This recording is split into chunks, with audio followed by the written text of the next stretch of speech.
बाबा, तुमची हिंमत कशी झाली? निवृत्ती वेतनाचा असा उधळपट्टीने खर्च करायची? मुलगा अर्णवचा हा रागाने थरथरणारा आवाज संपूर्ण घरात घुमला आणि निवृत्त शिक्षक श्रीकांतजींच्या हातातील चहाचा कप थरथरला. सून स्नेहा अत्यंत रागाने त्यांच्याकडे पाहत होती, जणू त्यांनी एखादा खूप मोठा गुन्हा केला असावा. 2 दिवसापूर्वीच श्रीकांतजींच्या खात्यात पेन्शन जमा झाली होती. त्यांनी आपल्या जुन्या इच्छेनुसार गावातील शासकीय प्राथमिक शाळेत शिकणाऱ्या 10 गरीब व गरजू मुलांना पुस्तके, गणवेश आणि दप्तर दिले होते. त्यांना वाटले होते की उतारवयात कमावलेला सन्मान आणि ही पेन्शन्स त्यांच्या स्वतःच्या मेहनतीची कमाई आहे, जी ते आपल्या इच्छेने खर्च करू शकतात. परंतु मुलगा आणि सुनेचे चेहरे पाहून त्यांना समजले की आता या घरात त्यांच्या कमाईवरही त्यांचा कोणताही अधिकार उरलेला नाही. अर्णवने बँकेचा संदेश पाहून हिशोब लावला आणि चिडून म्हणाला, इतके पैसे कुठे गेले? जेव्हा श्रीकांतजींनी हसत हसत खरे काय ते सांगितले, तेव्हा स्नेहाने टोमणा मारत म्हणाली, आता दानशूर कर्ण बनण्याचे दिवस आले आहेत वाटतं. आम्हाला इथे घर चालवायचे आहे. त्याचे काय? त्या शब्दांनी श्रीकांतजींच्या हृदयाला आतून छिन्न विछिन्न केले. ज्या मुलाला शिकवून मोठे करण्यासाठी त्यांनी स्वतःचा सर्व आवडीनिवडी आणि आनंदाचा त्याग केला होता, तोच आज त्यांच्या पेन्शनचा मालक बनून बसला होता. श्रीकांतजी काहीही बोलले नाहीत, परंतु त्यांच्या डोळ्यात पहिल्यांदाच वेदनेसह असा दृढ निर्णय जन्मला होता, जो येणाऱ्या दिवसात मुलगा आणि सुनेचे संपूर्ण आयुष्य बदलून टाकणार होता. त्या रात्री श्रीकांतजींच्या डोळ्यांना अजिबात झोप आली नाही. व्हरांड्यात ठेवलेल्या जुन्या लाकडी खुर्चीवर बसून ते आयुष्यातील प्रत्येक संघर्षाची आठवण करत राहिले.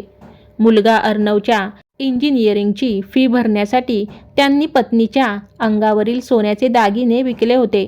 तो दिवस त्यांना आठवला. कित्येक महिने त्यांनी स्वतःसाठी नवीन चप्पलसुद्धा खरेदी केली नव्हती, पण मुलाची प्रत्येक गरज पूर्ण केली होती. त्यांची पत्नी नेहमी म्हणायची, आपला मुलगा मोठा होऊन आपला आधार बनेल. पण ती जग सोडून गेल्यानंतर सर्व काही बदलून गेले. आता तोच मुलगा दरमहा त्यांच्या पेन्शनची वाट पाहायचा आणि पैसे येताच हिशोब मागू लागायचा. दुसऱ्या दिवशी सकाळी श्रीकांतजींनी शांतपणे आपले कपाट उघडले. त्यातील जुन्या फाईल्स, बँकेचे पासबुक आणि काही महत्त्वाचे कागदपत्रे बाजूला काढली. कोणालाही न सांगता ते बँकेत पोहोचले.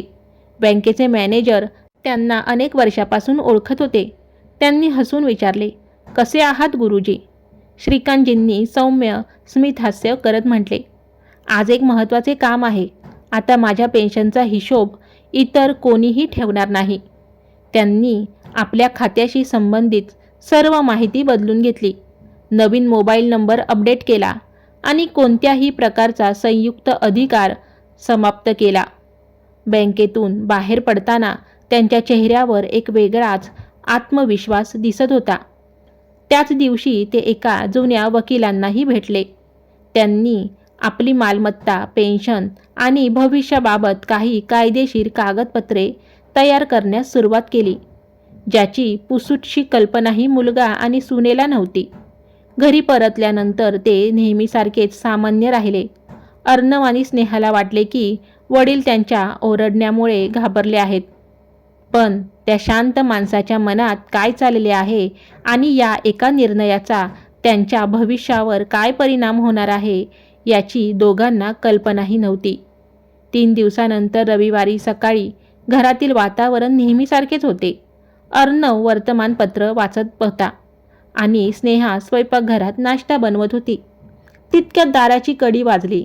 दारात 2 वयोवृद्ध व्यक्ती आणि एक तरुण महिला उभी होती. श्रीकांतजींनी मोठ्या आदराने त्यांना आत बोलावले. अर्णवने आश्चर्याने विचारले, बाबा, हे लोक कोण आहेत? श्रीकांतजी शांत स्वरात म्हणाले, हे मी ज्या शाळेत 35 वर्ष विद्यार्थ्यांना शिकवले त्या शाळेचे मुख्याध्यापक आहेत आणि या अनाथ मुलांच्या शिक्षणासाठी काम करणाऱ्या संस्थेच्या संचालिका आहेत. काही वेळातच चहाच्या चुस्कीसोबत चर्चा सुरू झाली.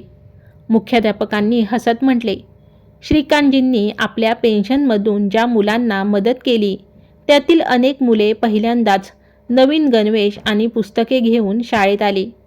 त्यांच्या चेहऱ्यावरचा आनंद पाहण्यासारखा होता. हे ऐकून अर्णव आणि स्नेहाचे चेहरे पडले. त्यांना वाटले होते की वडिलांची काही तक्रार असेल, पण इथे तर लोक त्यांचे कौतुक करत होते.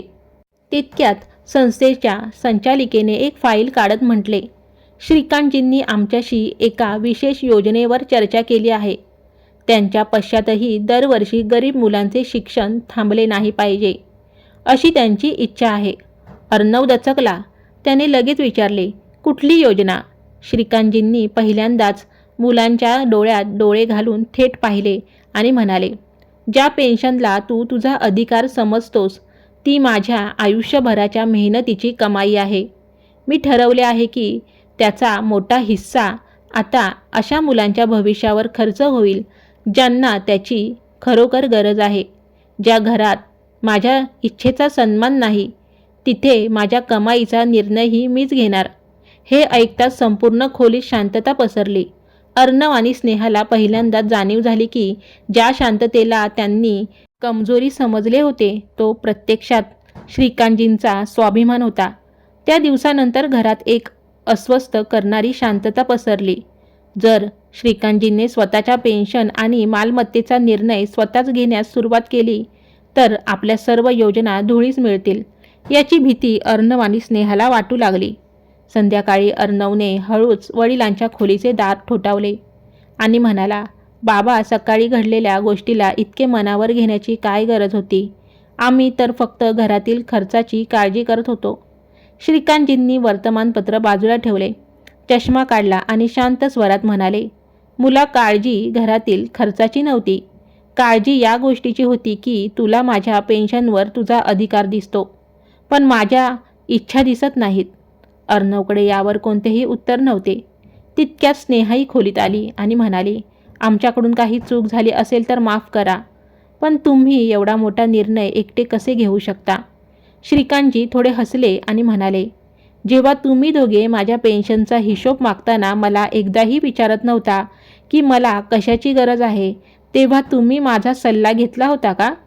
ज्या दिवशी तुम्ही माझ्या मेहनतीला तुमचा हक्क समजलात, त्याच दिवशी मला समजले की आता मला माझ्या स्वाभिमानाचे रक्षण स्वतःच करावे लागेल. त्यांनी कपाटातून एक पाकिट काढले आणि टेबलावर ठेवले. त्यात बँक आणि वकिलांच्या कागदपत्रांच्या प्रती होत्या. अर्णवने जसे ते वाचण्यास सुरुवात केली, त्याचे हात थरथरू लागले. त्यात स्पष्ट लिहिले होते की भविष्यात त्यांच्या पेन्शनचा एक निश्चित भाग दरमहा गरीब मुलांचे शिक्षण आणि वृद्धाश्रमाच्या मदतीसाठी जाईल. हे पाहून अर्णव आणि स्नेहाची मान शरमेने खाली झुकली. पुढील आठवड्यात श्रीकांतजींना त्याच संस्थेतर्फे आयोजित सन्मान सोहळ्यात मुख्य अतिथी म्हणून आमंत्रित करण्यात आले.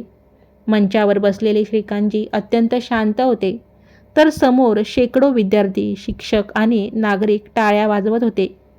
संचालिकेने मायक्रोफोनवर सांगितले, आज आपण अशा व्यक्तीचा सन्मान करत आहोत ज्यांनी आपल्या निवृत्तीनंतरची कमाई केवळ स्वतःसाठी नाही तर समाजाच्या भविष्यासाठी समर्पित करण्याचे धाडस दाखवले आहे. त्याचवेळी अर्णव आणि स्नेहाही तिथे पोहोचले. ते मागील रांगेत गप्पपणे बसले. मंचावर जेव्हा श्रीकांतजींना सन्मानपत्र आणि शाल देऊन गौरवण्यात आले, तेव्हा त्यांचे डोळे भरून आले. त्यांनी माईक हातात घेतला आणि म्हणाले, आयुष्यभर मी मुलाला शिकवले. आज माझी सर्वात मोठी संपत्ती पैसा नसून शिक्षण आणि संस्कार आहेत. पेन्शन मला सरकारने माझ्या आयुष्यभराच्या सेवेचा सन्मान म्हणून दिली आहे. हा कोणावर उपकार नाही आणि कोणाचा यावर अधिकारही नाही. जर माझी स्वतःची माणसे माझ्या इच्छेचा आदर करणार नसतील, तर मी माझी कमाई अशा मुलांवर खर्च करेन जे भविष्यात आपल्या पालकांची मान गर्वाने उंच करतील. मागील रांगेत बसलेल्या अर्णव आणि स्नेहाचे डोळे पश्चातापाने भरून आले. ज्या पेन्शनला ते फक्त पैशाचे साधन समजत होते, ती प्रत्यक्षात त्यांच्या वडिलांच्या 35 वर्षाच्या परिश्रम आणि प्रामाणिकपणाचे प्रतीक होते, याची जाणीव त्यांना झाली. सन्मान सोहळ्यावरून परतल्यानंतर अर्णवने कोणत्याही स्वार्थाशिवाय वडिलांच्या खोलीचे दार ठोठावले. त्याच्या हातात चहाचा कप होता. त्याने धीम्या आवाजात म्हटले, बाबा, चहा घ्या. श्रीकांतजींनी त्याच्याकडे पाहिले, पण काही बोलले नाहीत. अर्णव त्यांच्या खाटेजवळ खाली बसला. काही क्षणाच्या शांततेनंतर त्याच्या डोळ्यातून अश्रू वाहू लागले. तो म्हणाला, बाबा, माझ्याकडून खूप मोठी चूक झाली. मी तुमच्या पेन्शनला माझा अधिकार समजून बसलो. ज्या पैशावर मी हक्क दाखवत होतो ते कमवण्यासाठी तुम्ही तुमचे संपूर्ण आयुष्य घालवले होते, हे मी विसरलो. तितक्यात स्नेहाही खोलीत आली. तिने काहीही न बोलता श्रीकांतजींचे पाय धरले. बाबा, मला माफ करा. मी फक्त पैशाचा हिशोब पाहिला, तुमच्या त्यागाचा नाही. श्रीकांतजींचे डोळेही भरून आले, पण त्यांनी लगेच दोघांना माफ केले नाही. ते शांतपणे म्हणाले, माफी शब्दांनी नाही, वर्तनाने मिळते. जर खरोखरच तुम्हाला चुकीची जाणीव झाली असेल तर आजनंतर कोणत्याही वृद्धाला त्यांच्या कमाईचा हिशोब विचारू नका, तर त्यांचा आदर करा. लक्षात ठेवा, वृद्ध आईवडिलांना अन्नापेक्षा आदराची जास्त गरज असते. अर्णव आणि स्नेहाने डोके झुकवून त्यांची प्रत्येक गोष्ट स्वीकारली. काही दिवसानंतर श्रीकांतजींनी अर्णवला सांगितले, जर खरोखर बदलू इच्छित असशील तर या रविवारी माझ्यासोबत चल. रविवारी दोघेही त्याच संस्थेत पोहोचले. तिथे लहान मुलांनी श्रीकांतजींना वेढले आणि आनंदाने ओरडले. आजोबा आले. मुलांच्या डोळ्यातील ते प्रेम पाहून अर्णव आतून हादरला. ज्या पैशांना तो स्वतःच्या खर्चाचे साधन समजत होता, त्याच पैशांनी एखाद्या मुलाच्या हातात पुस्तक आले होते तर कोणाच्या चेहऱ्यावर हास्य आले होते. घरी परतताना कारमध्ये अर्णवने हळूच म्हटले, बाबा, आज समजले की पैसा खर्च झाला नव्हता, तर योग्य ठिकाणी गुंतवला गेला होता. काळ हळूहळू निघून गेला. घरातील वातावरण आता पूर्वीसारखे तणावपूर्ण राहिले नव्हते. अर्णवने आता स्वतःच्या कमाईतील एक छोटा भाग वेगळा ठेवण्यास सुरुवात केली होती. एका संध्याकाळी त्याने ती रक्कम वडिलांसमोर ठेवत म्हटले, बाबा, ही तुमची पेन्शन नाही, माझी कमाई आहे. मला वाटते की हे पैसेही त्या मुलांच्या शिक्षणासाठी वापरले जावेत. श्रीकांतजींनी कौतुकाने मुलाकडे पाहिले. त्यांनी पैसे परत करत म्हटले, दान फक्त पैशाचे नसते मुला, ते नियतीचे आणि साध्या विचारांचे असते. तुझे मन बदलले हेच सर्वात मोठे दान आहे. काही महिन्यानंतर तो दिवस पुन्हा आला, जेव्हा श्रीकांतजींची पेन्शन त्यांच्या खात्यात जमा झाली.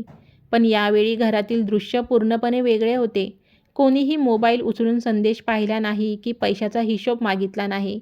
सकाळी अर्णवने हसत म्हटले, बाबा, आज तुमची पेन्शन आली असेल.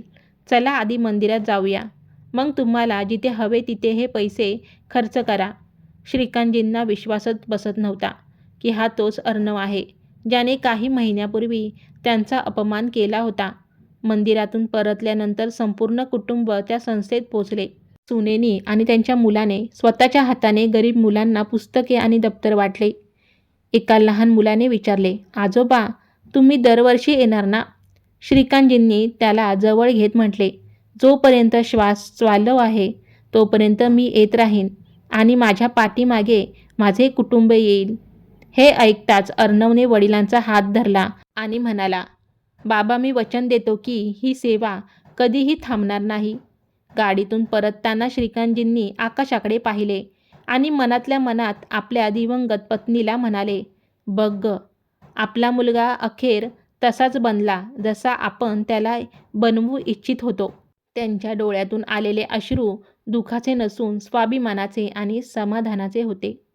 मित्रांनो, ही कथा तुम्हाला कशी वाटली हे कमेंट करून सांगा. आवडली असेल तर लाईक करा आणि हो, आपल्या एके ऑल कंटेंट या चॅनलला सबस्क्राईब करायला विसरू नका. धन्यवाद.